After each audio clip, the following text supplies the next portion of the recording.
Baik, saudara-saudara, selamat pagi bagi kita semua yang di Indonesia dan selamat sore untuk saudara-saudara di Amerika. Kita sudah buka dengan doa tadi. Kita akan memulaikan kita punya Bible study dan hari ini hari Sabat tanggal 18 April tahun 2026. Kita akan melanjutkan kita punya pelajaran dari buku Step to Christ atau langkah-langkah kepada Kristus atau kebahagiaan sejati ya yang diterjemahkan di Indonesia. Dan kita saat ini sudah di chapter 9 yang judulnya The Work and the Life, pekerjaan dan kehidupan. Ini setelah saya pelajari ini sangat luar biasa, bagus sekali ini pelajaran. Dan setelah sampai di chapter 9 ini, saya pribadi ini kayak judulnya iya betul ya, langkah-langkah kepada Kristus. Tetapi kalau kita belajar sampai sini, ini langkah-langkah bersama Kristus sebenarnya. Karena dari langkah pertama sampai ke langkah ke-9 ini yang kita akan pelajari, itu semuanya bersama dengan Kristus. Ini luar biasa ya. Ini untuk mendapatkan kebahagiaan, untuk memperoleh keselamatan, itu sepenuhnya adalah pertolongan dari Kristus saja. Tidak ada usaha kita sedikit pun untuk mencapai kebahagiaan sejati ini atau keselamatan ini ya. Jadi di waktu-waktu lalu kita sudah pelajari ya, ini dari chapter 1 tentang kebahagiaan, tentang bagaimana apa namanya kasih Tuhan kepada manusia. Dan di situ kita pelajari, saya ulang-ulangi terus ya, bahwa Tuhan ingin selalu bahwa umat manusia atau umat-umatnya berbahagia. Itu adalah tujuan awal dari Tuhan ya. Manusia bisa berbahagia. Dan itu kita bisa lihat saudara-saudara di Taman Eden sebelum manusia diciptakan. Manusia diciptakan paling akhir karena apa? Dia menciptakan hal-hal yang lebih dulu untuk kebahagiaan manusia. Dia ciptakan terang, air, pohon-pohon, binatang-binatang, semuanya untuk kebahagiaan manusia. Untuk manusia, manusia bisa berbahagia. Dan bahkan setelah manusia jatuh dalam dosa, ada apa? Rencana keselamatan agar manusia tidak binasa dan apa? Manusia kembali bisa berbahagia seperti tujuan awal dari dia menciptakan manusia. Ini luar biasa kita punya juru selamat. Makanya ini dia punya judul terakhir bersukacita dalam Tuhan atau berbahagia di dalam Tuhan ya ini kalau di chapter terakhir yang akan kita pelajari. Nah, dan saat ini, sebelum kita mencapai apa itu kebahagiaan sejati sesuai dengan judul buku ini, atau judul terakhir dari buku ini, ada langkah-langkah bersama Kristus yang akan kita lewati. Akan kita lewati. Dan di langkah ke-8 atau di chapter 8 yang kita sudah pelajari waktu lalu, yang judulnya Grow in Christ ya, atau bertumbuh di dalam Kristus, bertumbuh dalam Kristus, kita sudah pelajari dia secara mendetail ya sebelumnya. Dan sebenarnya bertumbuh di dalam Kristus itu sebagaimana apa namanya? Sebagaimana tanaman yang tidak bisa terpisah dari eh, pokoknya, begitu juga ya kita sebagai manusia secara sebagai manusia sama seperti tanaman itu tidak bisa terpisah dari Kristus. Anak kecil pun bisa mengerti bahwa tanaman atau cabang kalau dipisahkan daripada dia punya pohon atau dia punya pokok pasti akan mati. Bagaimana ini di chapter 8 ini bagaimana kita sebagai manusia harus bergantung sepenuhnya kepada Kristus. Tanpa Kristus kita tidak bisa berbuat apa-apa ya. Tanpa Kristus kita tidak bisa berbuat apa-apa. Dan bagaimana ketika Kristus di dunia ini, dia datang ke dunia ini, dia memberikan contoh kepada kita bahwa dia apapun yang dia lakukan bukan berasal dari dirinya, tetapi berasal dari Bapa. Berasal dari Bapa. Jadi ini kita akan sedikit trivia. Bagaimana ketika Kristus datang ke dunia ini, dia adalah 100% manusia. Dari mana kita bisa tahu bahwa Kristus adalah 100% manusia atau 100% daging? Itu adalah bagaimana setan berusaha mencobai dia. Kalau setan tahu dia adalah Tuhan yang tidak bisa dicobai, pasti dia tidak akan mau coba-coba karena dia tahu itu mustahil. Dan ini kita tahu setan tahu bahwa dia itu manusia, makanya dia mau coba karena dia tahu Yesus itu bisa jatuh dalam dosa kalau dia mengikuti keinginan dagingnya. Tetapi bagaimana Kristus hidup di dunia ini? Dia hidup sebagai manusia, tetapi dia mengizinkan atau dia submit kepada Bapa, sehingga Bapa tinggal di dalam dia ya. Sehingga apapun yang dia lakukan, bukan dia yang mengerjakan, tetapi Bapa yang mengerjakan di dalam dia ya. Seperti ayat-ayat yang sudah kita pelajari. Jadi Bapalah yang mengerjakan di dalam dia segala sesuatu yang Tuhan Yesus kerjakan. Dan kita tahu Yesus adalah teladan sejati kita ya, teladan sejati kita. Jadi kalau Yesus yang dia lakukan adalah Bapa yang lakukan dalam dia, bagaimana Bapa tinggal di dalam dia, begitu juga kita sebagai manusia, di mana Kristus tinggal di dalam kita ya, tinggal di dalam kita. Apapun yang kita lakukan adalah Kristus yang melakukan dalam kita. Dan sebagaimana Kristus berdoa setiap pagi, meminta supaya Bapa yang mengerjakan dalam dia, begitu juga contoh ya di chapter 8 waktu lalu kita sudah pelajari bagaimana kita diajarkan setiap pagi untuk menyerahkan kehidupan kita kepada Kristus. Setiap pagi pekerjaan pertama kita adalah berdoa menyerahkan kita pada hari itu kepada Kristus. Setiap hari harus ada apa? Doa yang baru untuk menyerahkan hati kita kepada Kristus, rencana-rencana kita kepada Kristus, dan membiarkan apapun yang kita lakukan, Kristus yang lakukan. Dan satu lagi dia bilang, apapun yang kita doakan adalah untuk pelayanan hari itu, untuk Tuhan memakai kita sebagai pelayannya, sebagai alatnya, untuk apa? Untuk menjadi berkat bagi orang lain.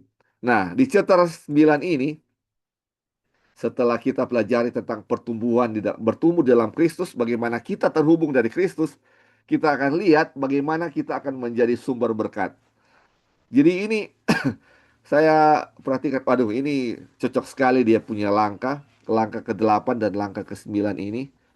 Jadi ini nggak keputar ya, ini biasanya kalau ini langkah ke-8 dan bertumbuh dalam Kristus langkah ke-9, ini akan menjadi work by apa? Righteousness by work. Tapi ini 8 dulu, baru 9. Bagaimana kita terhubung dengan Kristus, baru ada pekerjaan dan kehidupan. Kita akan lihat bagaimana orang-orang yang sudah terhubung dengan Kristus, apa yang akan mereka lakukan. Ini cocok sekali dengan pekerjaan medical missionary. Jadi kalau sudah terhubung dengan Kristus, mungkin kita sering dengar ya, kita harus begini, harus mengabarkan Injil, kita harus menolong orang, dan itu betul ya. Tetapi kalau kita belajar sekarang ini, kita akan lihat bahwa itu pasti kita akan lakukan, walaupun tanpa disuruh-suruh, itu akan kita nggak akan bisa tahan untuk tidak melakukan hal itu. Baik, kita akan mulai ya, saudara-saudara. Ini sangat luar biasa ini pelajaran ini. Dan ini kembali saya ingatkan ini adalah Bible study dan saudara-saudara bisa menambahkan, bertanya, dan kita bisa diskusi sama-sama. Oke, kita akan mulai ya. Allah adalah sumber kehidupan, terang, dan sukacita bagi seluruh alam semesta. Seperti sinar terang dari matahari, seperti aliran air yang memancar dari mata air yang hidup, berkat-berkat mengalir darinya kepada semua makhluk ciptaannya. Dan dimanapun kehidupan Allah ada dalam hati manusia, itu akan mengalir keluar kepada orang lain dalam kasih dan berkat. Jadi ini di paragraf pertama atau kalimat pertama atau ya paragraf pertama ini menekankan bahwa Tuhan ini sumber kehidupan ya, sumber sukacita. Jadi sebagaimana di chapter 1 saya sudah ingatkan tadi bahwa Tuhan itu dia punya tujuan adalah kebahagiaan umat manusia. Jadi apapun yang dia mau lakukan adalah untuk kebahagiaan umat manusia.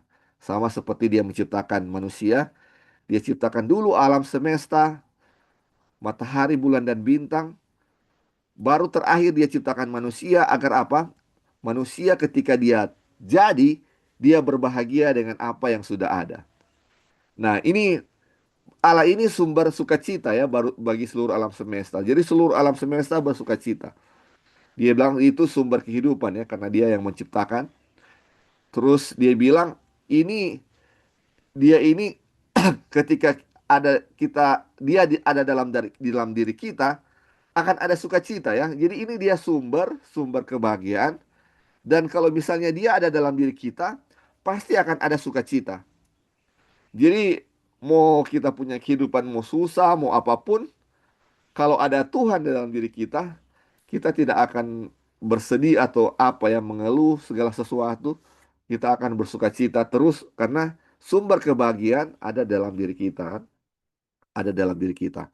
Nah, dibilang kalau sumber kebahagiaan itu ada dalam diri kita, itu akan mengalir sama seperti mata air, dia akan mengeluarkan airnya untuk menjadi berkat bagi orang lain ya.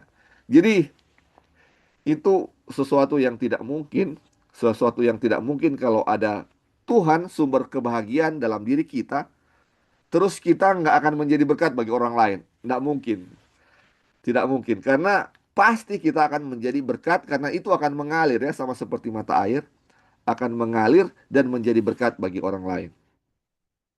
Terus dibilang, sukacita juru selamat kita adalah dalam mengangkat dan menebus manusia yang telah jatuh.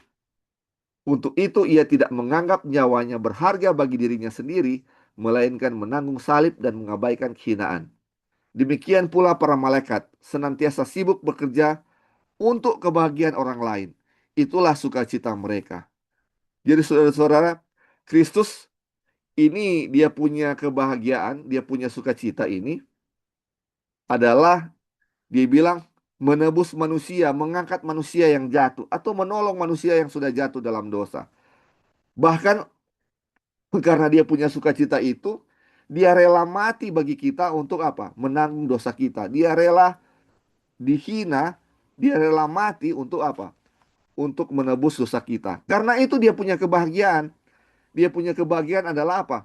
Menebus manusia yang telah jatuh. Itu dia punya sukacita. Terus dibilang apa? Malaikat-malaikat juga katanya sibuk bekerja untuk kebahagiaan orang lain. Untuk kebahagiaan orang lain. Ini eh dibilang ini malaikat ini ketika dia mau menolong orang, dia apa namanya, misalnya ada yang jatuh atau ada yang butuh pertolongan, dia apa? Segera menolong. Dia mau untuk apa? Orang-orang itu berbahagia. Sukacita para malaikat, sukacita juru selamat, sukacita Bapa adalah bagaimana orang-orang atau manusia itu apa? Berbahagia ya. Aduh, ini luar biasa. Jadi kita harus tahu bahwa surga itu ingin kita berbahagia. Tidak mungkin dia mau kita menderita atau sakit atau apapun itu mereka tidak mau. Ketika kita sedih, kita sakit atau kita ada masalah yang besar membuat kita stres, itu surga pun tidak mau seperti itu. Salah satu tujuan mereka adalah sukacita mereka adalah melihat kita berbahagia, melihat kita berbahagia. Terus dia bilang, orang yang berhati egois akan menganggap pekerjaan melayani orang yang malang dan dalam segala hal lebih rendah dalam karakter maupun kedudukan sebagai pelayanan yang memalukan. Tetapi itulah pekerjaan para malaikat yang tidak berdosa. Jadi saudara-saudara, kadang-kadang kadang-kadang ya sering ya kita sebagai manusia egois ketika kita mau tolong orang, apakah orang yang sakit atau orang yang ini dibilang inferior in character and rank. Ini dia punya kedudukan di bawah dari kita atau iya orang miskin lah kalau kita bilang ya. Orang miskin dan dia punya status rendah sekali ya. Orang-orang mungkin banyak orang yang menganggap rendah mereka.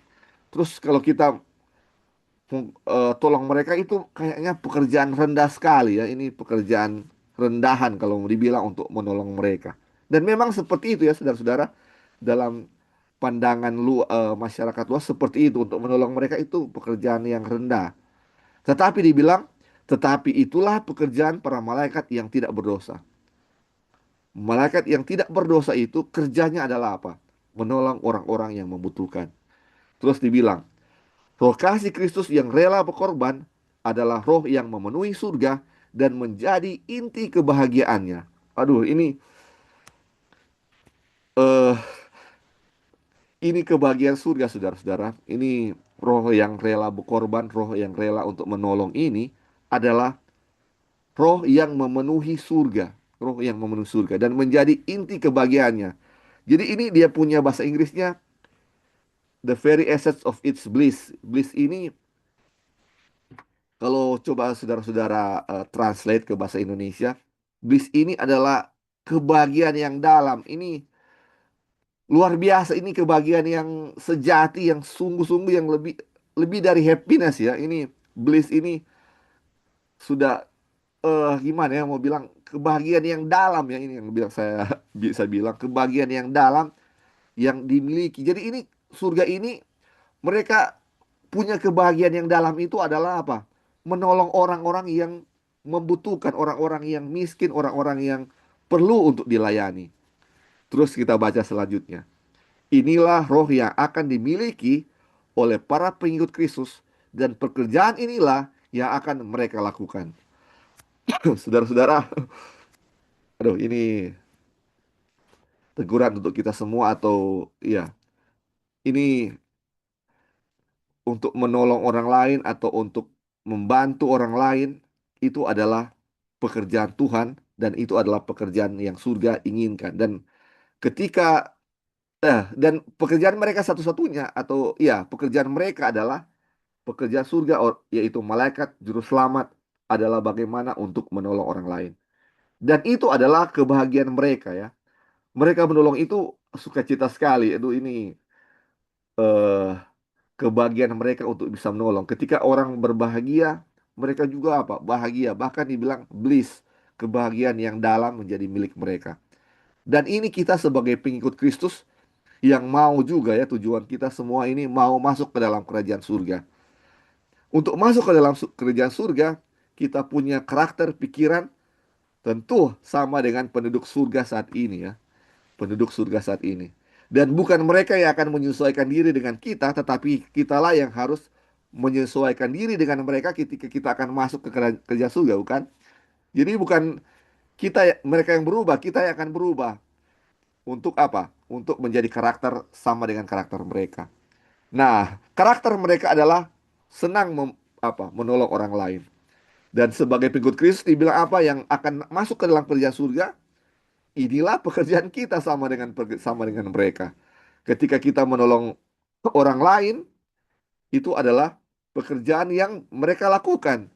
Dan kalau mereka berbahagia dengan menolong orang lain, begitu juga kita sebagai pengikut Kristus ketika kita menolong orang lain yang membutuhkan, orang yang hina, orang yang hina, itulah yang apa? Itulah yang akan menjadi kebahagiaan kita. Dan pasti kita akan apa? Lakukan itu. Ini puji Tuhan ya, ini eh, sebagai pengingat kita bahwa pekerjaan ini adalah apa? Pekerjaan yang pekerjaan yang surga inginkan kita lakukan dan itulah yang mereka lakukan ya, yang mereka lakukan setiap saat. Ini baru pembuka ya saudara-saudara. Mungkin ada yang mau tambahkan sampai sejauh ini, saudara-saudara. Sukacita dari penduduk surga adalah dengan menolong orang lain atau membuat orang lain berbahagia. Ada yang mau tambahkan sampai di sini?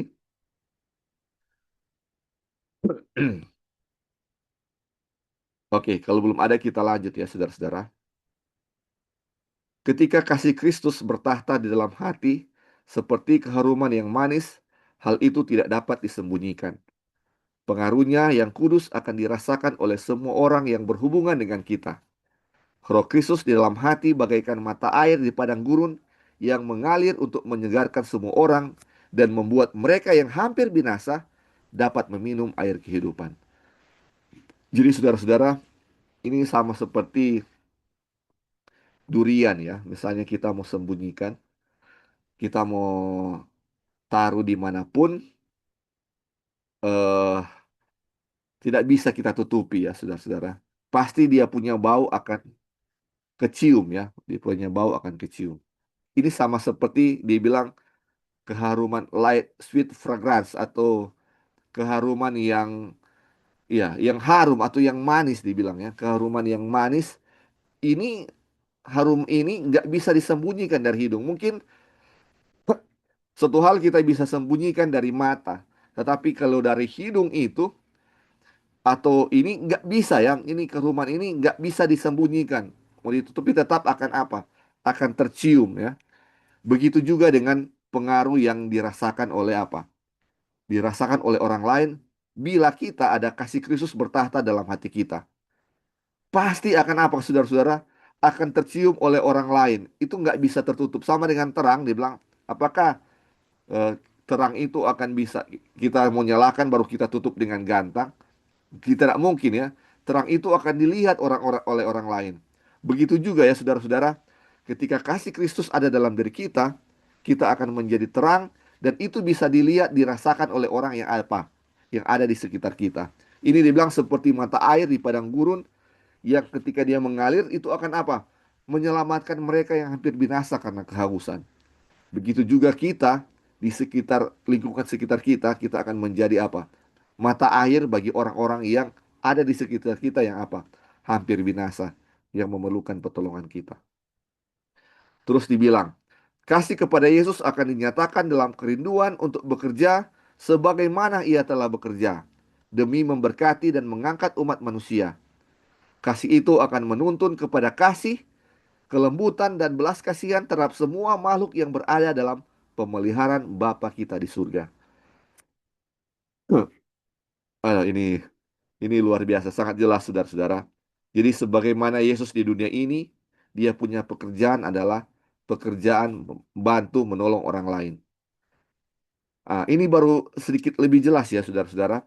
Kenapa Yesus waktu di dunia ini, dia suka tolong orang lain, dia kasih makanannya bagi orang lain, dia menyembuhkan orang sakit, bahkan membangkitkan orang mati, menolong.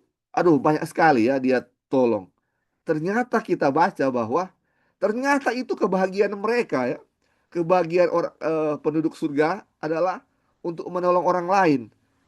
Kebahagiaan Yesus, kebahagiaan malaikat adalah bagaimana untuk menolong orang lain. Jadi sebagai pengikut Kristus, kita akan mengikuti apa yang dia kerjakan. Saudara-saudara, kalau misalnya kita menolong orang lain karena kita mau menunjukkan bahwa kita ini orang Advent atau kita ini umat Tuhan yang setia dan kita mau bekerja bagi orang lain dan kita tidak merasakan kebahagiaan ketika menolong orang lain, kita mungkin harus bertanya-tanya dalam diri kita, apakah dalam menolong orang lain itu berasal dari saya punya kesombongan dari diri saya sendiri atau Kristus yang bekerja di dalam saya? Makanya ini di chapter 9 ini kita didahului oleh chapter 8 bagaimana kita terhubung dengan Kristus. Sama seperti pokok dan ranting tidak terpisah. Kalau ranting terpisah dari pokok, dia akan mati. Begitu juga kita dengan Kristus akan apa? Harus ada, harus terkonek, harus terhubung. Sebagaimana ketika Kristus di dunia ini, dibilang dia apa yang dia lakukan bukan dari dirinya, melainkan dari Bapa kan. Begitu juga dalam chapter 9 ini, setelah kita baca chapter 8, ini pekerjaan kita. Kalau dari diri sendiri tidak akan ada kebahagiaan. Tetapi kalau itu berasal dari Kristus yang ketika dia bekerja akan apa? Menimbulkan dia punya kebahagiaan. Begitu juga saudara-saudara kalau kita menolong orang lain, kita akan rasakan akan ada kebahagiaan, akan ada kebahagiaan ketika apa? Menolong orang lain, melihat orang lain misalnya dia punya beban ringan, aduh ini ada kebahagiaan dalam apa diri kita, kebahagiaan yang tidak bisa diukur atau namanya bahasa Inggrisnya ada bliss ya, bliss atau kebahagiaan yang dalam yang akan kita rasakan, lebih dari happiness ya, lebih dari happiness ada bliss, adalah ada kebahagiaan karena ini adalah karakter atau kebahagiaan penduduk surga adalah ketika mereka melihat orang lain bisa berbahagia atau orang lain bisa ditolong. Terus ini dibilang kasih itu akan menuntun kepada kasih. lead ada juga kutipan bilang only by love love awaken, atau love lead to love ya. Ini bagaimana kita kebahagiaan kasih ini akan menuntun kepada kasih. Ketika kita menerima kasih Kristus, tentu kita akan memberikan kasih juga kepada orang lain. Dibilang kelembutan, belas kasihan akan otomatis ada dalam apa? Diri kita. Karena Kristus dia punya sumber ada dalam diri kita. Saudara-saudara sampai di sini, kira-kira ada yang mau tambahkan? Atau ini sangat jelas ya saudara-saudara? Ini luar biasa. Ini sudah kita sering pelajari di pelajaran lain, tetapi ini konsepnya sama ya. Bagaimana kita untuk apa? Bisa menolong orang lain. Dan ini lebih jelas bagaimana dalam menolong orang lain, sumbernya siapa? Sumbernya Kristus yang tidak bisa diam, yang tidak bisa diam ketika dia berada di dunia ini, dia suka menolong. Tentu kalau dia ada dalam diri kita, kita akan juga akan sama seperti dia, tidak akan bisa diam, kita akan menolong orang yang memerlukan. Kalau Li, Ya, oke. Silakan, silakan. ya kita mau tambahkan mengenai Tuhan Yesus punya karakter. Dan malaikat-malaikat kan tadi mereka senang untuk melayani itu. Iya. Itulah kebahagiaan. Dan itulah mereka yang hidup di surga. Jadi kalau di Alkitab kan selalu bilang, oh the kingdom of God seperti ini, the kingdom of God. Tuhan Yesus punya perumpamaan the kingdom of God. Selalu dia mulainya dengan the kingdom of God. Jadi waktu lalu kita maksudnya masih kingdom of God itu seperti apa gitu. Oh seperti ini Tuhan Yesus berikan dalam dia punya perumpamaan. Iya. Tetapi waktu kita help anak-anak untuk mereka kayak baca, mereka punya pelajaran mengenai science. Terus di science itu ada mention mengenai apa tumbuh-tumbuhan itu kan ada dia punya kingdom, atau animal itu Ya. ada dia punya kingdom. Ya. Kalau tumbuhan ini kingdomnya, jadi dikasih tunjuk bahwa kalau kingdom itu mereka mempunyai the same characteristic. Iya. Jadi tumbuhan ini belong to this kingdom, kan selalu gitu toh. Animal ini belong to this kingdom. Kalau manusia apa seperti gitu. Iya. Waktu kita baca itu kingdom, mereka punya the same characteristic. Langsung kita teringat mengenai Tuhan Yesus punya perumpamaan. The kingdom of God, perumpamaannya seperti ini. Terus habis itu di Matius 25 ada 10 anak darah, kemudian perumpamaan mengenai domba dengan kambing dan seterusnya. Jadi abis itu kita langsung ingat, oh ternyata kalau orang-orang yang mau enter the kingdom of God itu adalah orang-orang yang mempunyai the same karakteristik dengan orang-orang yang ada di kingdom of God gitu. Karena kalau kingdom itu they have the same karakteristik gitu. Ya kan kalau di animal ada, di tumbuh-tumbuhan the same karakteristik gitu. Oh jadi kita kayak maksudnya kita langsung kayak I mean ternyata Tuhan mau membawa ternyata Tuhan mau kasih perumpamaan tentang the kingdom of God itu untuk menceritakan kepada kita bahwa inilah karakteristik dari the kingdom of God, seperti itu. Jadi kingdom itu everybody has the same, dia punya animal ada dia punya karakteristik yang sama gitu. Nah baru tadi pas Lali baca mengenai malaikat itu senang melayani orang-orang yang miskin, orang-orang yang inferior dengan kita. Terus habis itu Tuhan Yesus di dunia ini dia senang untuk melayani dan langsung terkonek ya dengan kita kalau misalnya kita belong to the kingdom of God atau kita belongs to the kingdom of God, kita akan punya the same karakteristik dengan orang-orang yang tinggal di the kingdom of God gitu. Tuhan Yesus, malaikat-malaikat, apa yang membuat mereka senang lakukan? Yaitu untuk minister begitu. Jadi sebenarnya kalau kita mau koneksilah dengan pelajaran yang kita sudah belajar untuk medical missionary, ya gitu, sebenarnya medical missionary nggak perlu disuruh-suruh, oh nih bikin ini, bikin ini, bikin itu, tolong orang miskin, tolong orang sakit, dan seterusnya, seterusnya. Itu akan keluar sebagai hasil di mana Tuhan Yesus, kita punya kita punya kita punya hasil dari kita punya relationship dengan Tuhan. Hasil di mana Kristus tinggal di dalam kita. Seperti yang kita sudah bahas minggu lalu, yang bagaimana kita bertumbuh itu harus connect dengan apa namanya, dengan kalau seperti anggur connect dengan dia punya pokok anggur, baru bisa ada buah gitu. Kalau tidak connect akan mati. Iya. Nah, seperti itu gitu loh. Jadi kalau kita ada hubungan dengan Tuhan, bagaimana kita membiarkan Kristus yang tinggal dalam diri kita, rule kita punya kehidupan, menolong orang miskin, menolong orang sakit, itu akan keluar dengan sendirinya. Kenapa? Karena karakteristik di surga menjadi karakteristik kita. We belong to the same kingdom, kingdom of God. Sama. Animal ini karakteristiknya begini. Tanaman ini karakteristiknya begini. Mereka the same kingdom karena mereka punya karakteristik yang sama. Kita belong to the kingdom of God, kita punya karakteristik yang sama, yaitu mempunyai karakter Tuhan Yesus. Dan apa yang Tuhan Yesus lakukan di dunia ini, yaitu minister to others. Apa malaikat punya pekerjaan? Minister to others. Apa kita kalau kita mempunyai Kristus dalam diri kita?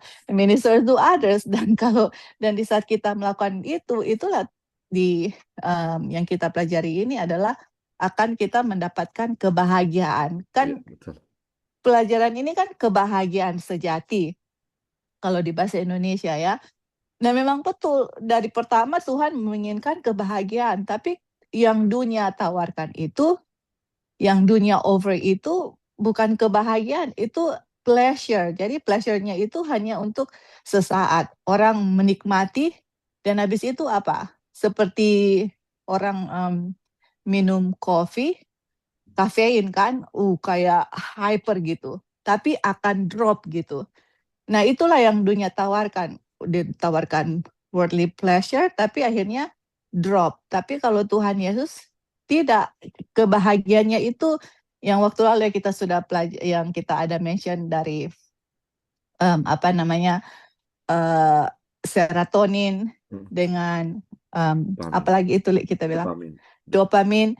Jadi kalau dopamin itu mereka over worldly pleasure begitu, hanya untuk sesaat, tapi habis itu orang jadi depres gitu. Tapi kalau serotonin, itulah kebahagiaan yang Tuhan mau berikan kepada manusia, yang tadi Tak Lali bilang, bliss gitu. Kayak wow, sukacita yang Tuhan mau tawarkan kepada kita. Kebahagiaan sejati. Berarti kalau kebahagiaan sejati ada bahagia tapi nggak sejati. Senang hanya untuk sementara. Nah, itulah yang kita pelajari di sini, bahwa sebenarnya untuk mau melakukan melayani orang lain itu tidak bisa ngoni harus, enggak ada kata harus.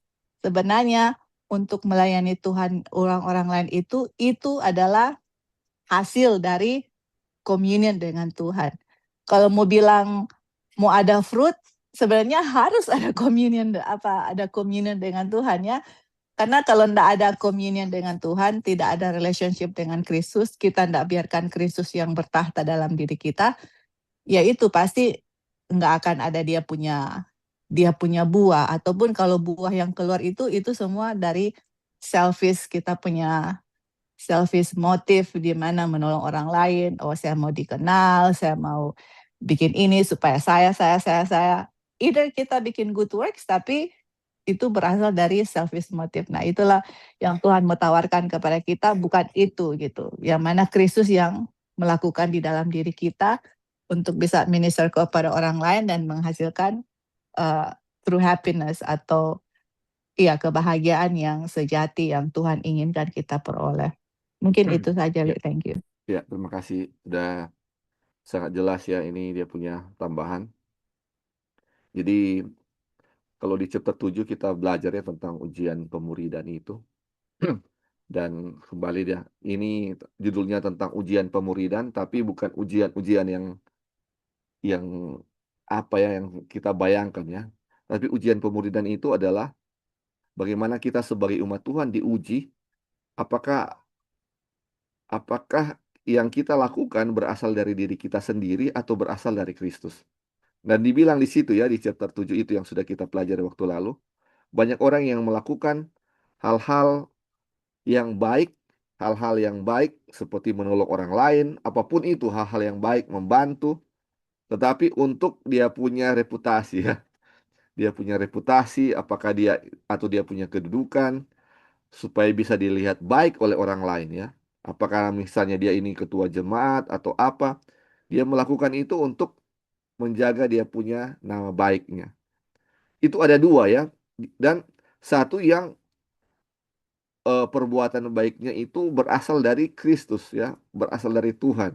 Jadi ujian kita ini sebenarnya apakah perbuatan kita ini berasal dari diri kita sendiri untuk kita punya kesombongan atau apakah Kristus yang tinggal dalam diri kita sehingga yang kita lakukan itu memang murni ya, ini bukan dorongan-dorongan orang lain atau apa, itu memang kita nggak bisa tahan, dibilang seperti di awal kita sudah baca, itu mengalir seperti bau harum yang tidak bisa ditutupi. Itu akan keluar ya, itu akan keluar kalau Kristus ada dalam diri kita, itu akan keluar dan bisa bisa ditahan, ditutup-tutupi, tak bisa, nggak bisa. Itu akan keluar dan itu akan kita akan pasti akan menolong orang lain. Sering ya kita mendengar khotbah atau mendengar ya atau apapun itu tentang bagaimana kita harus menolong, harus bikin ini adalah pekerjaan terakhir. Di pekerjaan terakhir kita di dunia ini adalah menolong orang lain. Jadi kita dikasih semangat ya untuk apa namanya untuk menolong orang lain. Tetapi sebenarnya ketika kita belajar pelajaran ini adalah hal otomatis yang tidak bisa ditahan-tahan yang akan keluar ketika Kristus ada dalam diri kita. Jadi ini memang ketika kita belajar Step to Christ ini, langkah-langkah dari awal itu sangat penting ya. Langkah-langkah sebelumnya yang dari chapter 1 sampai 8 itu sangat penting bagaimana ketika kita mengikuti apa yang dibilang situ ya, dengan kita menyerahkan diri kita kepada Kristus. Hal-hal ini bahkan untuk menolong orang lain sekalipun itu akan berasal dari Kristus, bukan berasal dari diri kita sendiri. Nah, luar biasa ya. Kita lanjut ya, saudara-saudara. Dan saudara-saudara bisa potong, misalnya ada yang mau ditambahkan. Dibilang begini, kehidupan juru selamat di bumi bukanlah kehidupan yang penuh kemudahan dan memikirkan diri sendiri. Melainkan ia sungguh-sungguh dengan tekun, sungguh-sungguh, melainkan ia bekerja dengan tekun, sungguh-sungguh dan tanpa lelah demi keselamatan manusia yang telah hilang. Dari palungan hingga Kalvari ia menjalani kehidupan yang penuh penyangkalan diri dan tidak pernah lari dari tugas-tugas yang berat, perjalanan yang melelahkan, serta jerih payah dan beban yang menguras tenaga. Saudara-saudara, kita ketika kita baca ini sering kita berpikir ya, untuk menolong orang lain kayaknya kita harus kaya dulu, harus banyak uang dulu, kita punya kehidupan sudah enak dulu, baru kita mau tolong orang lain. Bagaimana saya susah, saya mau tolong orang susah. Sama-sama susah dong. Justru saya yang harus ditolong kan. Seperti itu mungkin pemikiran kita. Saya susah, mau tolong orang susah. Nah, ya gimana itu ya? Harusnya saya yang ditolong oleh orang lain. Tapi dari bacaan ini kita bisa lihat bahwa ketika Kristus di dunia ini dia bukan orang kaya. Dia juga orang yang harus bekerja supaya bisa makan ya. Ini harus dibilang bekerja dengan tekun, harus sungguh-sungguh. Dari dia lahir di palungan, dia lahir di kandang binatang itu hingga dia mati di Kalvari, dia punya jalan itu penuh dengan apa? Penyangkalan diri, tugas-tugas yang berat, yang melelahkan. Aduh ini dan dibilang serta apa? Painful travels and exhausting care and labor. Jadi payah dan beban yang apa? Ini sangat menguras tenaga. Tetapi ketika kita lihat dia punya kehidupan, apakah dia mencoba meminta belas kasihan dari orang lain, atau justru dia yang menjadi berkat bagi orang lain? Dia justru apa? Kita lihat dia justru apa? Menolong orang lain ya. Bahkan dibilang kalau dia punya makanan dan dia lihat orang lain, dia kasih dia punya makanan untuk orang lain. Ini ini luar biasa ya saudara-saudara. Dan ketika kita baca kembali di awal sebelumnya, ternyata itu kebahagiaan dari apa? Dari the kingdom, penduduk surga itu, kebahagiaan mereka itu ternyata. Dan ketika kita mau menjadi penduduk surga juga sama seperti Kristus dan malaikat-malaikat, itu mesti karakter itu harus menjadi bagian kita ya. Bukan harus otomatis akan menjadi bagian kita. Terus dibilang, ia berkata, Anak manusia datang bukan untuk dilayani, melainkan untuk melayani dan untuk memberikan nyawanya menjadi tebusan bagi banyak orang lain. Matius 20 ayat 28. Saudara-saudara, ini anak manusia ini waktu di dunia ini miskin kan? Harusnya dia dilayani dong ya. Harusnya dia ditolong oleh orang lain. Tetapi dibilang ini, dia datang bukan untuk dilayani, melainkan untuk melayani dan memberikan nyawanya untuk tebusan bagi orang banyak. Terus dibilang, inilah satu tujuan besar dalam hidupnya. Segala hal lain hanya pelengkap dan tunduk kepada tujuan ini. Makanan dan minumannya adalah melakukan kehendak Allah dan menyelesaikan pekerjaannya. Diri sendiri dan kepentingan pribadi tidak mendapat tempat dalam pekerjaannya. Aduh, ini luar biasa saudara-saudara. Itu adalah sifat Kristus atau sifat dari penduduk surga seperti ini. Melayani. Makan dan minumnya apa? Dia punya makanan sehari-hari adalah melakukan pekerjaan Tuhan. Dan pekerjaan Tuhan adalah menolong orang lain. Tujuan mereka, mereka punya eh, kalau mungkin ada visi misi ya. Mereka punya misi adalah kebahagiaan orang lain. Dan ketika orang lain berbahagia, misi mereka atau visi mereka apa? Terpenuhi. Mereka menjadi berbahagia juga ketika orang lain menjadi berbahagia. Ini luar biasa. Mungkin ada yang mau tambahkan sampai di sini, saudara-saudara?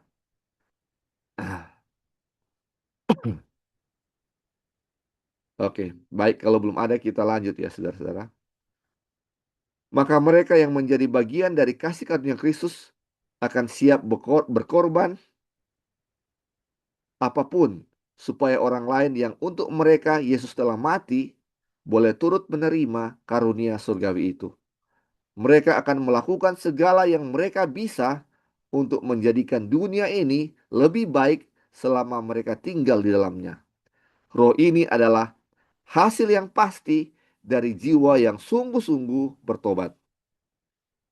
Jadi saudara-saudara, orang-orang yang tinggal dalam Kristus atau Kristus tinggal dalam mereka, ini akan katanya akan berkorban apapun supaya orang-orang lain bisa menerima karunia surgawi.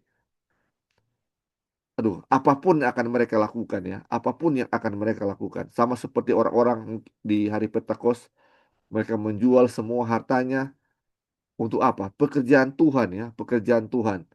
Terus dibilang mereka akan melakukan segala hal yang mereka bisa untuk menjadikan dunia ini apa? Lebih baik untuk selama apa? Mereka apa? Tinggal di dunia ini. Mereka lakukan apapun ya untuk kebahagiaan orang lain.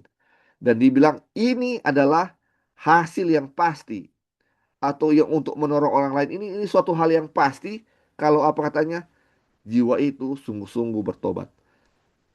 Bila jiwa itu sungguh-sungguh bertobat, di mana dia membutuhkan Kristus dan Kristus tinggal di dalam dia, ini hal-hal ini akan menjadi bagian, menjadi karakternya. Terus dibilang, segera setelah seseorang datang kepada Kristus, lahirlah di dalam hatinya kerinduan untuk memberitahukan kepada orang lain betapa berharganya sahabat yang telah ia temukan dalam Yesus. Kebenaran yang menyelamatkan dan yang menguduskan itu tidak dapat disembunyikan di dalam hatinya. Aduh, luar biasa. Jika kita dikenakan dengan kebenaran Kristus dan dipenuhi dengan sukacita dari rohnya yang diam dalam diri kita, dalam kita, kita tidak akan dapat berdiam diri. Aduh, ini luar biasa saudara-saudara. Ini kalau Kristus katanya tinggal dalam diri kita, kita tidak akan bisa untuk tidak bisa tahan untuk aduh mau beritakan ini kepada kita punya sahabat. Ini kabar baik kita ini nggak tahan kita mau kasih tahu ke orang lain bahwa Kristus itu sahabat yang berharga. Kita tidak bisa tahan untuk menyampaikan kebenaran yang menyelamatkan ini kepada orang lain. Tidak bisa kita mau sembunyikan, tidak bisa saudara-saudara. Ini kayak mau meledak ya. Kalau kita tahan-tahan kayak mau meledak ini, aduh ini harus kita sampaikan. Terus dibilang ini rohnya ketika roh Kristus diam dalam diri kita, roh Kristus yang apa yang dipenuhi dengan sukacita dan rohnya ini, kita tidak akan bisa apa? Berdiam diri. Kita nggak bisa tahan. To hold our peace. Dia bilang nggak bisa mau tahan. Not be able.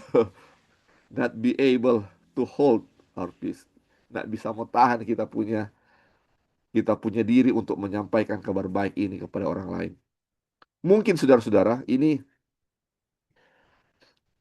mungkin kita punya cara untuk menyampaikan ini mungkin kepada orang lain. Mungkin kalau dulu kita kasih semangat, ayo kita menolong orang lain, ayo kita bikin mengabarkan Injil. Bagaimana kalau kita dulu kita ubah dengan dia punya langkah yang seperti ini ya, seperti langkah-langkah dalam kebahagiaan sejati. Kita ajak orang untuk apa? Melihat kebaikan Tuhan dan melihat bagaimana Kristus sangat dibutuhkan oleh orang-orang ya, seperti langkah-langkah kepada Kristus. Dan ketika orang-orang datang kepada Kristus, mereka akan bertobat ya ketika Kristus ada dalam hati mereka, mereka akan bertobat dan langkah-langkah ini sampai dengan menolong orang lain itu adalah hal otomatis yang akan dilakukan jika Kristus ada di dalam diri kita. Terus kita lanjut. Dia bilang, jika kita telah mengecap dan melihat betapa baiknya Tuhan itu, kita akan mempunyai sesuatu untuk diceritakan. Seperti Filipus, ketika ia menemukan juru selamat, kita akan mengajak orang lain datang ke hadiratnya. Kita akan berusaha memperkenalkan kepada mereka daya tarik Kristus dan kenyataan-kenyataan yang tidak kelihatan dari dunia yang akan datang. Akan ada kerinduan yang mendalam untuk mengikuti jalan yang telah ditempuh Yesus. Akan ada keinginan yang sungguh-sungguh agar mereka yang di sekitar kita dapat melihat anak domba Allah yang menghapus dosa dunia ini. Yohanes 1 ayat 29. Aduh, saudara-saudara, ini ketika kita sudah tinggal dalam Kristus ya, kita sudah melihat kebaikan Kristus itu dan itu menjadi pengalaman kita, itulah yang akan kita apa? Ceritakan kepada orang lain. Dan ini kita akan otomatis akan ceritakan kebaikan Kristus itu kepada orang lain. Kita akan usaha kita sepenuhnya untuk apa? Membuat orang lain bisa melihat akan Kristus. Bagaimana orang lain bisa datang kepada Kristus.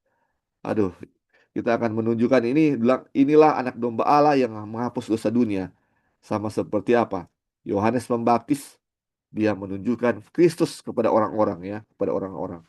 Karena dia sudah merasakan, seperti Filipus ya, sudah merasakan bagaimana Kristus tinggal dalam hatinya, dan ini tidak bisa ditahan, tidak bisa berdiam diri untuk apa?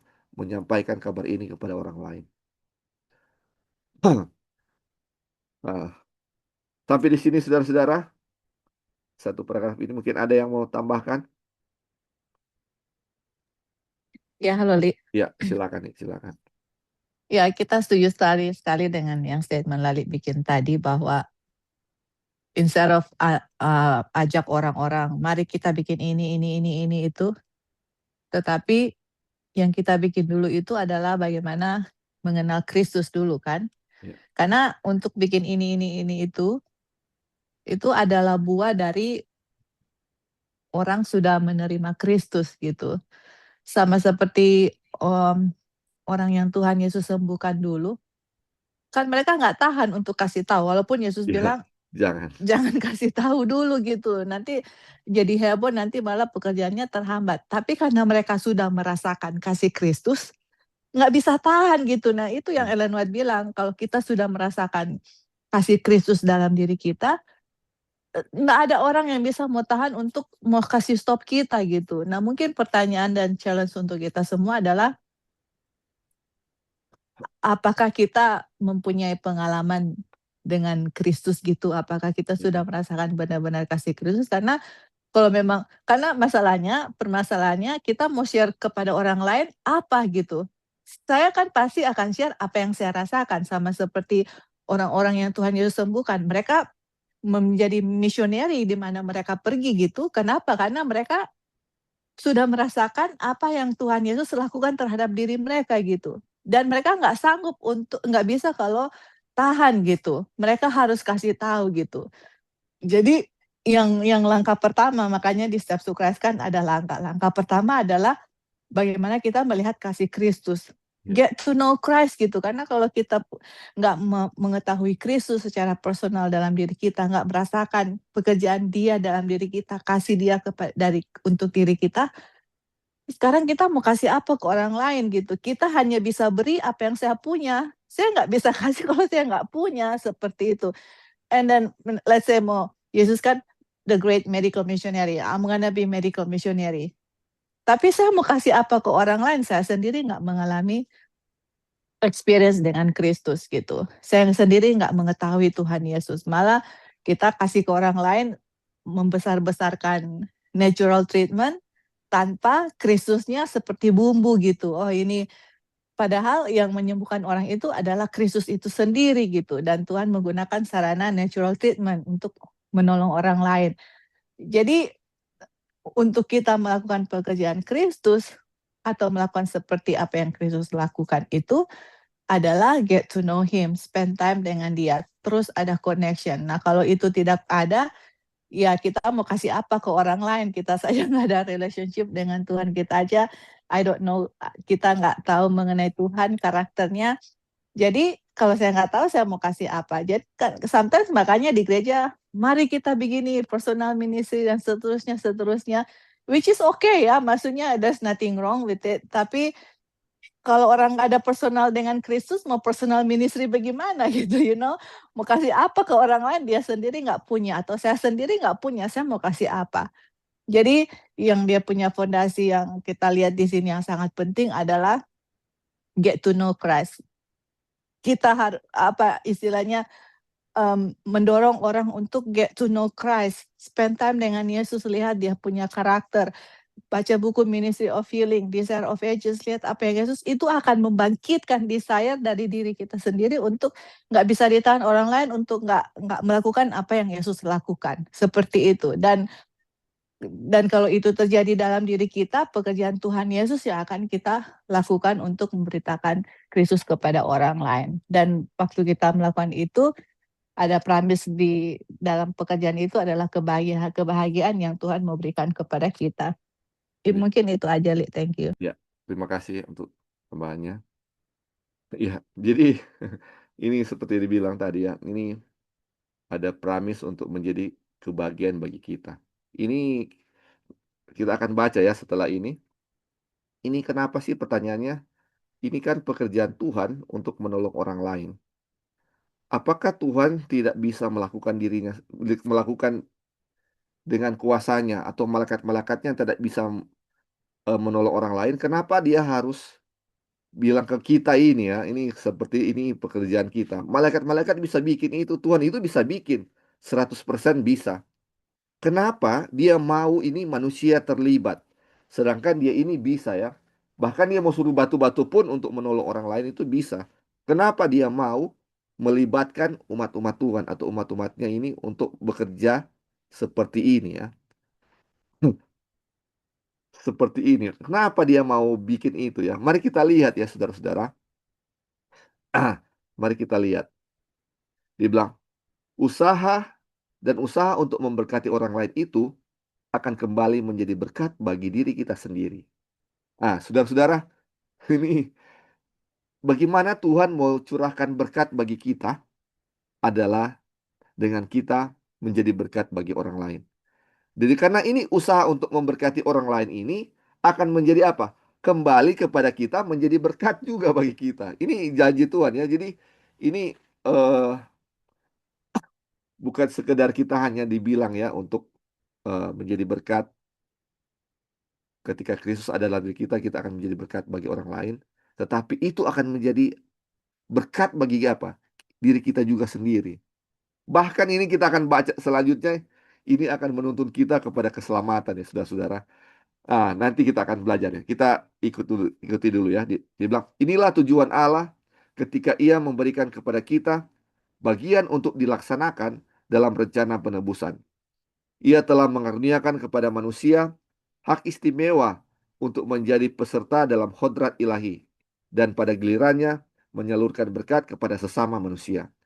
Inilah kehormatan yang tertinggi, sukacita yang terbesar yang mungkin Allah anugerahkan kepada manusia.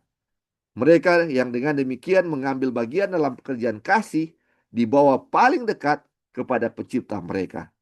Saudara-saudara, menurut saudara, kedudukan yang paling tinggi di dunia ini apa ya? Mungkin menjadi seorang presiden adalah kedudukan tertinggi ya, misalnya di negara ini, itu yang paling tinggi. Atau menjadi kepala suatu perusahaan yang besar, atau apapun itu ya saudara-saudara.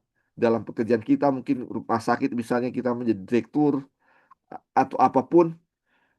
Tetapi dibilang pekerjaan ini yang dengan menolong orang lain ini adalah the highest honor, greatest joy. Aduh, ini suka terbesar atau ini kedudukan yang paling besar yang dianugerahkan kepada manusia adalah dengan menjadi berkat bagi orang lain. Itu adalah kehormatan yang tertinggi yang Tuhan karuniakan kepada manusia untuk bisa menolong orang lain. Itu kehormatan tertinggi. Dan itu menjadi apa? Berkat bagi kita.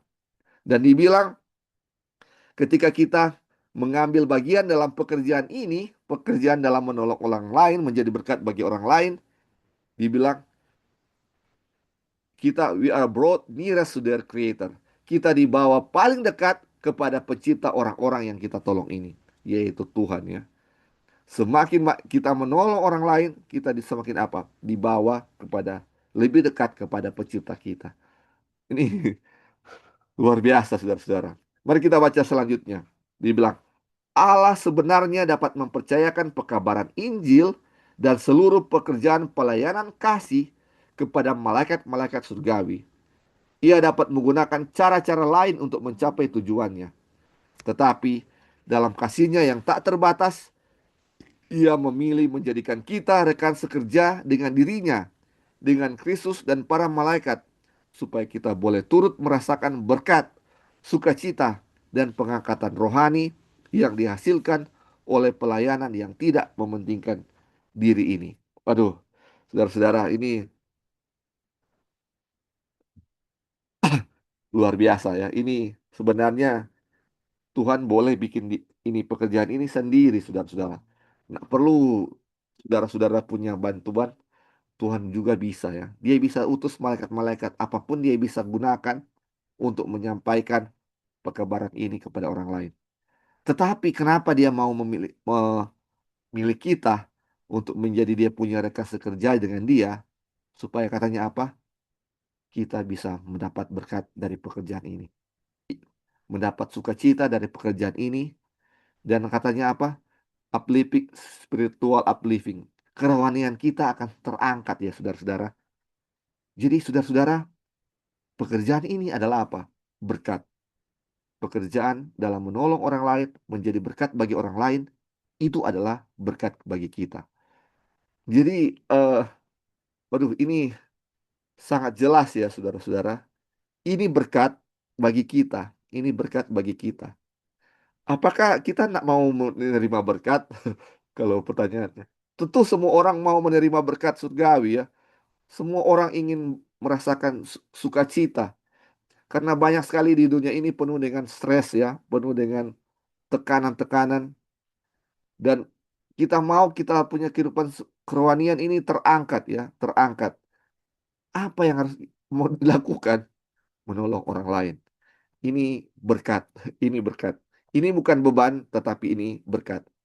Sering kita melihat ya ini, aduh mau tolong ini, mau kasih bantuan ini, mau berat. Saya ini lagi susah juga ini. Saya lagi dalam masa susah atau iya lagi nggak ada apa, lagi kekurangan. Saya mau bantu orang lain, saya juga kekurangan. Tapi ini, menolong orang lain itu adalah katanya apa? Berkat. Saya teringat ini perempuan atau janda di Sarfat. Dia ini adalah janda yang miskin dan tinggal sisa apa? Minyak dibuli-buli sedikit dan segenggam tepung ya, dan tepung atau gandum. Dan dibilang ini dia bikin itu makan satu kali sudah habis makan itu sudah kelaparan sampai mati. Tapi apa yang dia lakukan? Dia kasih kepada Elia. Dan apa ketika dia membantu Elia yang kelaparan, itu menjadi berkat. Jadi ketika menolong orang lain, itu bukan hanya berkat bagi orang lain, tetapi menjadi apa? Berkat bagi diri kita sendiri. Akan ada sukacita terbesar, sukacita yang luar biasa ya saudara-saudara. Bahkan ketika dibilang, ada kutipan lalu pernah kita baca, ketika kita menolong orang lain, kita membuat Tuhan berhutang kepada kita. Wah, luar biasa. Tuhan berhutang kepada kita. Bagaimana, aduh, ini Allah yang punya segala sesuatu berhutang kepada kita. Ini luar biasa ya, luar biasa. Ini menggambarkan bahwa banyak berkat yang akan kita terima dengan melakukan pekerjaan ini. Pekerjaan yang tidak mementingkan diri ini. Ada pengangkatan rohani, rohani kita terangkat, ada sukacita, itu yang sangat penting, sukacita. Dan berkat-berkat lain yang mungkin tidak bisa kita sebutkan satu persatu. Aduh, ini luar biasa. Sampai sini saudara-saudara ada yang mau tambahkan? Ah, ini puji Tuhan sekali ya saudara-saudara. Oke, baik kalau belum ada kita lanjut ya saudara-saudara. Kita dibawa ke dalam kesatuan perasaan dengan Kristus melalui persekutuan dalam penderitaannya. Setiap tindakan pengorbanan diri demi kebaikan orang lain menguatkan roh kemurahan dalam hati si pemberi. Waduh. Dan mengikatnya lebih erat kepada penebus dunia, yang walaupun ia kaya, namun karena kamu, ia menjadi miskin, supaya kamu menjadi kaya oleh karena kemiskinannya. 2 Korintus 8 ayat 9.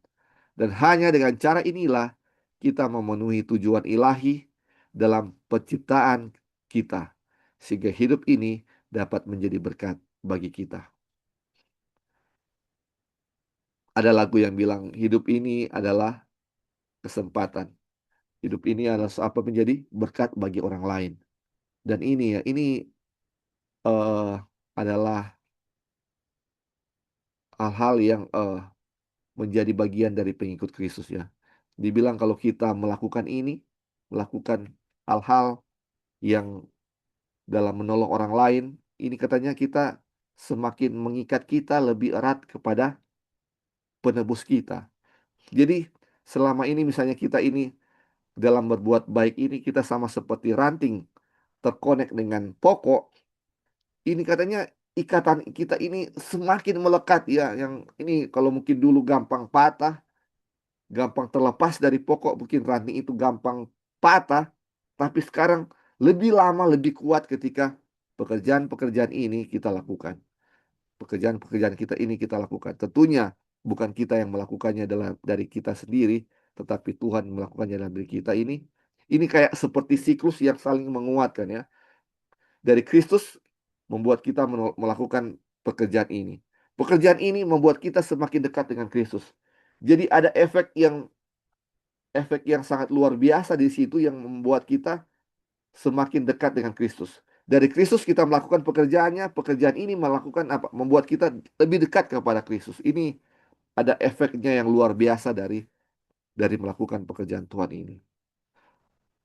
Terus dibilang, jika engkau mau bekerja sebagaimana Kristus merancang agar murid-muridnya bekerja dan memenangkan jiwa-jiwa baginya, engkau akan merasakan kebutuhan akan pengalaman yang lebih mendalam dan pengetahuan yang lebih besar dalam hal-hal ilahi, serta akan lapar dan haus akan kebenaran. Engkau akan memohon kepada Allah dan imanmu akan dikuatkan, dan jiwamu akan minum lebih dalam dari mata air keselamatan. Menghadapi pertentangan dan percobaan akan mendorongmu kepada Alkitab dan doa. Engkau akan bertumbuh di dalam kasih, karunia, dan dalam pengenalan akan Kristus, serta akan mengembangkan pengalaman yang kaya. Jadi saudara-saudara, dalam pekerjaan Tuhan ini sebagaimana murid-murid Tuhan bekerja waktu lalu, waktu eh, zaman Kristus dan memenangkan banyak jiwa-jiwa yang datang kepadanya, dibilang ketika kita melakukan pekerjaan ini, dibilang apa katanya? Kita akan merasakan kebutuhan yang akan pengalaman yang lebih dalam kepada apa? Kepada Kristus ya. Dalam pengalaman yang lebih dalam dan pengetahuan yang lebih besar dalam hal ilahi serta akan lapar dan haus akan kebenaran. Saudara-saudara, ketika kita akan melakukan pekerjaan Tuhan ini, tentu kita punya penyerahan kepada Tuhan akan semakin dalam. Contoh misalnya, saudara-saudara, kita akan mengadakan KKR misalnya, kebaktian rohani. Ini adalah pekerjaan untuk memenangkan jiwa bagi Tuhan. Apa yang akan kita lakukan? Kita akan memohon kepada Tuhan ya, memohon kuasa kepada Tuhan, dan ini akan menuntun kita untuk semakin seperti orang yang lapar dan haus untuk menyelidiki kebenaran firman Tuhan. Memohon, dan apa yang akan terjadi ketika kita memohon kepada Tuhan, kita punya iman akan dikuatkan, kita akan mengalami suatu pengalaman yang luar biasa. Dan kita akan lihat ya saudara-saudara, Tuhan akan bekerja ketika kita apa? Memohon kepada Dia. Karena Dialah yang akan bekerja dalam diri kita untuk keselamatan atau untuk memenangkan jiwa-jiwa orang lain. Dan ini katanya kita akan mendorong ini kepada Alkitab dan doa ya. Dan semakin kita melakukan pekerjaan Tuhan, pasti akan ada apa? Ada pertentangan dan pencobaan yang akan kita hadapi ya. Ada pertentangan dan pencobaan. Jadi sudah-sudah ketika kita mau melakukan pekerjaan Tuhan ini untuk memenangkan jiwa-jiwa kepada Tuhan, akan ada pertentangan dan percobaan. Tetapi ini akan semakin mendorong kita kepada apa? Kepada doa dan Alkitab dibilang. Kepada firman Tuhan dan doa. Waduh, ini luar biasa dia punya efek. Ini pekerjaan Tuhan ini akan membuat kita apa? Semakin dekat dengan Kristus. Kita akan bertumbuh dalam kasih karunia dan dalam pengenalan akan Kristus. Kita akan semakin apa? Mengerti karakter Kristus dan melakukan apa yang Dia ingin kita lakukan ya. Dia ingin kita lakukan yaitu Dia yang bekerja dalam diri kita. Oke, ada yang mau tambahkan saudara-saudara sampai di sini? Sebelum kita akan baca paragraf terakhir. Oke, tidak ada ya. Oh, Lalu ya, silakan. boleh balik di paragraf yang di atas itu. Naik lagi. Oh ya, itu tuh.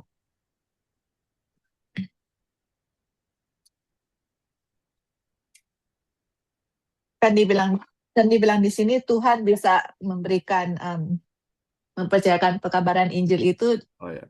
dan pekerjaan pelayanan kasih kepada malaikat-malaikat Iya. surgawi kan. Iya, betul. Jadi istilahnya Tuhan untuk menyelamatkan orang lain, Tuhan sebenarnya nggak perlu istilahnya dan Betul. untuk menyelamatkan orang lain dia hanya bisa pakai malaikat aja kalau dia mau gitu. Iya, betul. Dan kalau kita pernah dengar itu yang orang yang pernah jadi tangan kanannya Lucifer itu, yang kita pernah share dulu, dia bilang malaikat-malaikat bisa merubah mereka punya tampilan seperti manusia, seperti hewan, dan itu memang betul ya karena di cerita Alkitab juga seperti itu gitu. Dan Tuhan bisa menyuruh malaikat-malaikat menampakkan diri seperti manusia untuk menyelamatkan manusia, tapi cara Tuhan bukan begitu gitu. Tapi Tuhan mau menggunakan cara lain, yaitu dengan apa? Dengan menggunakan kita manusia gitu untuk menyelamatkan orang lain. Pertanyaannya kenapa? Kenapa Tuhan nggak gunakan malaikat-malaikat saja? Kenapa mau pakai kita manusia untuk menolong orang lain? Why gitu? Ternyata Tuhan itu sangat baik, yaitu kenapa dia menggunakan manusia supaya apa dia bilang? Kita boleh turut merasakan berkat, sukacita, pengangkatan rohani yang dihasilkan oleh pelayanan yang tidak mementingkan diri. Jadi Tuhan mau kita untuk merasakan sukacita, teman-teman. Iya kan? Selalu dari tadi dibilang, sukacita, blessing, bliss, dan karena Tuhan ingin kita bikin itu gitu. Nah, sekarang pertanyaannya yaitu kenapa sometimes kita maksudnya suka dengar ada teman-teman yang bilang, aduh kita itu depresi, kita itu stres, kita itu begini. Kalau kita baca di pelajaran ini di Step to Christ, kalau kita saja mau melakukan apa yang Tuhan mau kita lakukan, ini premisnya itu kita akan memperoleh apa? Kebahagiaan walaupun kita menghadapi trials, walaupun kita miskin bersama-sama dengan Tuhan Yesus, tapi dalam diri kita, dalam diri hati kita yang paling dalam itu akan merasakan sukacita yang orang lain nggak bisa berikan gitu. Hanya Tuhan yang bisa berikan dan itu yang memenuhi diri kita dengan penuh sukacita dan kita turut merasakan berkat. What a blessing gitu. Nah, ternyata kenapa depres atau stres atau whatever lah, karena yang kita di dalam diri kita itu adalah bagaimana untuk saya punya selfish desire bisa terpenuhi. Saya. Betul. Akhirnya yang saya itu menghasilkan apa? Stres, orang stres, orang depres, apa yang dia inginkan tidak terpenuhi. Padahal apa yang Tuhan mau kita lakukan untuk menolong orang lain, itu karena apa? Dia mau kasih berkat. Sebenarnya dia nggak perlu gunakan kita, dia bisa gunakan malaikat, teman-teman. Jadi kenapa dia gunakan kita? Supaya kita juga merasakan berkat yang dia mau berikan. Jadi untuk melayani orang lain itu apa ya?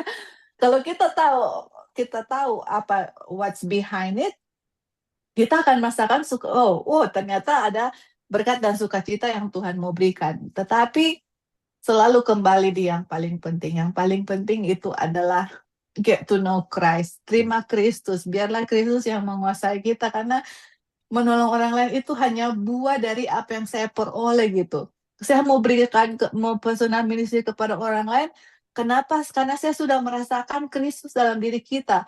Tuhan Yesus menyembuhkan orang lain yang tadi kita bilang, mereka nggak tahan kasih ke orang lain, because they experience gitu. Nah, we need experience dengan Kristus gitu. Bagaimana spend time dengan Yesus, tahu kehidupan Yesus, dan akan nggak bisa ada orang tahan untuk kita menolong orang lain. Dan kita di mana saja kita bisa melakukan hal itu ya. Pekerjaan apa yang kita alami, yang kita lakukan, mau di rumah, dengan anak-anak. Mungkin sometimes kita pikir, I have to go to another country. Kan Ellen White bilang, sometimes kita pikir kita harus pergi di foreign country yang miskin atau apa, untuk jadi missionary. Missionary sebenarnya you have to start from your home. Dari rumah kita sendiri, your neighbor, dimanapun kita berada. Kalau Kristus ada dalam diri kita, kita akan menunjukkan kasih. Pengetahuan apa yang kita peroleh, misalnya natural remedy, share to others, apapun, anything begitu ya, nggak bisa untuk kita tahan. Dan di saat kita mulai melakukan hal itu, kita akan mengalami kebahagiaan yang Tuhan promise di sini di saat kita mau minister kepada orang lain. Coba balik ke atas lagi, yang paling atas lagi. Nah, ini lagi.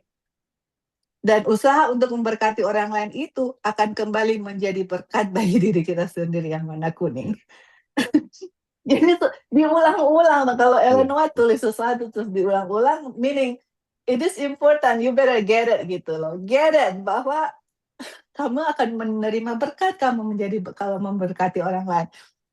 Menolong orang lain akan menjadi satu kebahagiaan untuk kita semua. Untuk kita yang melakukan. Jadi diulang-ulang ya teman-teman. That means bahwa yang paling penting yang kita lakukan adalah bagaimana untuk mengetahui Tuhan Yesus, learn His character, dan start untuk lakukan itu kepada orang. Dan saya yakin dan percaya ya, di saat kita sudah mengalami pengalaman dengan Kristus, pasti itu akan keluar dengan natural, dan itu akan terpancar dari rumah kepada tetangga, dimanapun kita berada, di gereja, itu pasti akan terpancar seperti tadi dibilang, nggak bisa ditutupi. Mau dia punya smell itu, people can smell it gitu, orang bisa cium, wah dia sudah dengan Kristus, dan nggak bisa dia sembunyikan bahwa dia itu punya pengalaman dengan Yesus. Oke, thank you. Ya, terima kasih. Jadi ini apa namanya? Bagaimana senternya untuk kebahagiaan orang lain nih, kita punya tujuan kebahagiaan orang lain. Makanya disinggung tadi ya, kenapa orang itu stres, depresi atau banyak hal-hal yang lain karena fokusnya adalah diri kan. Jadi saya ini ditindas misalnya hak saya, eh, misalnya saya punya roti ini satu saya belum makan dan tiba-tiba ada yang datang dan ambil roti saya dan dia makan. Akhirnya saya stres. Aduh, ini hak saya supaya punya roti diambil oleh dia. Akhirnya ini karena saya nggak makan itu roti yang saya butuh untuk makan karena saya sudah lapar. Akhirnya apa yang terjadi saya stres kan karena eh, orang lain sudah ambil saya punya hak. Itu yang membuat saya stres. Jadi saya set. Tapi coba kita lihat Yesus ya. Walaupun dia lapar, dia cuma punya satu makanan, satu roti, dia dikasih kepada orang lain. Kalau kita misalnya ada krisis dalam diri kita ya, ketika orang ambil saya punya roti, oh ambil aja, memang saya mau kasih ke kamu kalau kamu memang butuh. Nggak akan ada stres, saudara-saudara. Justru akan ada apa? Sukacita, karena kita punya center, kita punya itu bukan diri kita sendiri, tetapi untuk menjadi berkat bagi orang lain. Justru akan jadi apa? Sukacita atau berkat. Oh iya, ada. Ya, Tante Warlinda mungkin ada tambahan? Ada resen, silakan.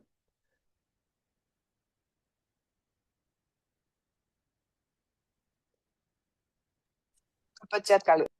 Oh, Okay, how about now? oh ya, It's okay? ya, tidak, ya bisa kedengar. Iya, membagikan berkat itu saya pikir bukan hanya melalui by money ya atau Iya, iya, material, tapi juga uh, pekabaran yang kita dengar sering setiap hari, contohnya pekabaran present truth, ya, itu juga adalah berkat, right? Jadi saya ini ya experience, share kepada teman-teman pekabaran yang saya dengar, Present Truth, ya, of course ya YouTube ya, yang saya sering dengar, bahwa pekabaran itu sangat urgent ya. Apalagi sudah nowadays ini Tuhan segera datang, the the close of probation for SDA soon will be happen, could be in this year like that. So kalau kita share itu, saya share gitu, bukannya saya rasa dapat berkat dari orang tersebut, amin. Ya, malah ditolak dan marah. Even though ada seorang pendeta ya, Indonesian of course. Saya share itu pekabaran ini yang urgent ini kepada pendeta. Malah marah. Sepertinya gini, siapa kamu? Saya pendeta lebih tahu kayak begitu. Well, memang saya lakukan itu saya dengan segenap hati dan merasakan itu tugas saya membagikan kebenaran, right? Tetapi sebaliknya yang mendapatkan itu malah marah-marah. So, I don't know lah. Saya juga share kepada yang bukan SDA, yang bisa, level dia punya eh, pengetahuan atau kerohaniannya. Saya nggak share dengan yang contoh yang susah-susah ya, contohnya Revelation itu ya, doktrin gitu.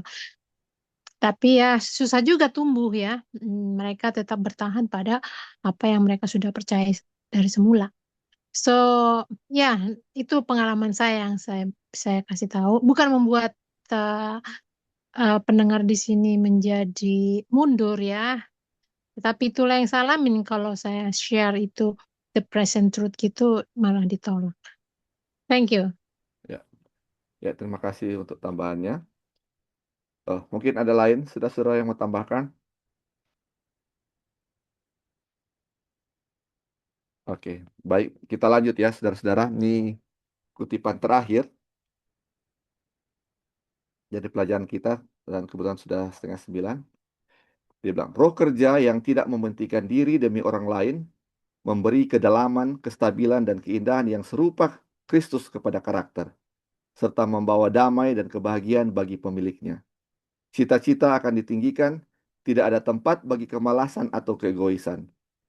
Mereka yang dengan demikian melatih kasih karunia Kristen akan bertumbuh dalam dan menjadi kuat untuk bekerja bagi Allah. Mereka akan memiliki pengertian rohani yang jelas, iman yang teguh dan terus bertumbuh, serta kuasa yang semakin besar dalam doa. Roh Allah yang bekerja atas roh mereka membangkitkan harmoni suci jiwa sebagai tanggapan terhadap sentuhan ilahi. Mereka yang dengan demikian menyerahkan diri kepada usaha yang tidak mementingkan diri demi kebaikan orang lain, dengan pasti sedang mengerjakan keselamatan mereka sendiri. Jadi saudara-saudara, dengan usaha-usaha yang dilakukan, bagaimana kita membantu orang lain, menolong orang lain, dengan apapun, mungkin bukan dengan uang atau dengan apapun yang kita miliki, sama seperti yang Kristus sudah lakukan, itu dibilang dengan pasti kita sudah sedang apa? Mengerjakan keselamatan kita sendiri ya. Mengerjakan keselamatan kita sendiri. Jadi sebenarnya keselamatan ini, dalam mengerjakan ini kita sudah tahu ya bahwa Kristuslah yang akan mengerjakan dalam diri kita. Bahwa dengan Kristus yang diam dalam diri kita, dengan kita melakukan apa yang Kristus lakukan ya, itu adalah pekerjaan dalam menyelamatkan orang lain, kita juga mendapatkan berkat dengan mendapatkan keselamatan dari pekerjaan itu ya, pekerjaan itu. Jadi intinya dari pelajaran ini adalah bagaimana kita terkonek atau terhubung dengan Kristus, Sang Pemberi kebahagiaan, Sang Pemberi kuasa bagi kita untuk melakukan pekerjaan Tuhan. Sama seperti Kristus di dunia ini, dia melakukan pekerjaan Bapa. Dan ingat ya, ketika Kristus di dunia ini, dia lebih banyak melakukan daripada berkhotbah. Dia lebih banyak melakukan pekerjaan-pekerjaan menolong orang lain ya. Sering kalau kita mau kasih doktrin-doktrin kepada orang lain tidak akan terima ya saudara-saudara. Karena banyak, tapi pekerjaan yang baik itu tidak bisa ditolak oleh siapapun. Pekerjaan yang baik tidak bisa ditolak oleh siapapun. Dan inilah bagaimana, makanya medical missionary adalah apa? Tangan kanan untuk bagaimana Injil itu bisa masuk kepada orang lain. Jadi ini pekerjaan menolong orang lain adalah paling efektif dalam apa? Memberitakan Injil. Dan ini selain menjadi berkat bagi orang lain, ini juga akan menjadi berkat bagi kita semua ya. Saudara-saudara, sayang sekali kita punya waktu sudah 8:30 dan kita harus tutup. Jadi pelajaran kita sampai di sini saudara-saudara. Kita akan lanjutkan minggu depan ya, minggu depan. Dan biarlah pelajaran ini menjadi berkat bagi kita ya. Menjadi berkat bagi kita ya, dan menjadi berkat juga bagi orang lain yang kita tolong ya, saudara-saudara. Oke? Ya, Ya. makasih Li. Oh ya, ya sama-sama Tante Kori. Mungkin ada yang mau ditambahkan? Ya, Ya mungkin perlu juga kita saling mendoakan gitu ya, loh betul. dalam menjalankan ini, karena sama seperti tadi Joy Lali bilang, jadi kalau kita terkonek ya sama dengan pelajaran sekolah sahabat dengan Ya. Yesus, pikiran Yesus yang keluar. Iya, Tapi betul. kadang-kadang gimana secara manusia ya, yang dialami juga, kita alami juga. Kadang-kadang jadi melenceng. Kalau kita terputus, memang harus banyak doa dalam melakukan semua. Walaupun ini bilang menolong orang, Iya, iya. kedengarannya baik, tapi kadang-kadang motif itu ya yang kita harus jaga gitu loh. Cuman dengan Yesus, orang boleh bikin supaya Yesus yang di depan, bukan kita pribadi gitu. Dan perlu orang saling mendoakan, itu aja. Terima kasih Li, pelajaran ini bagus Ya, puji sekali. Tuhan, Tante Kori. Kalau Joy tambahannya thank you ya. Ya, terima kasih Terima kasih, puji sekali Tuhan, lagi. Tante Kori. Ya, Ya, ya. ya, mungkin Tante Kori yang sudah pengalaman di Tondanun, menolong banyak orang, itulah yang Ya, itulah yang dilakukan. ya enggak Puji Tuhan juga ya, sih, Tante. kadang-kadang melenceng juga kan. Tapi kalau turun balik lagi, motif kita Ya, jaga gitu untuk Tuhan aja. Ya, Amin. makasih juga Juan ada di sini ya, Juan ada masukan ya. Iya, Terima kasih. iya, puji Tuhan Tante Kori, terima kasih. Baik, saudara-saudara, ini kita punya pelajaran sampai di sini. Saya bawa dalam nama Yesus.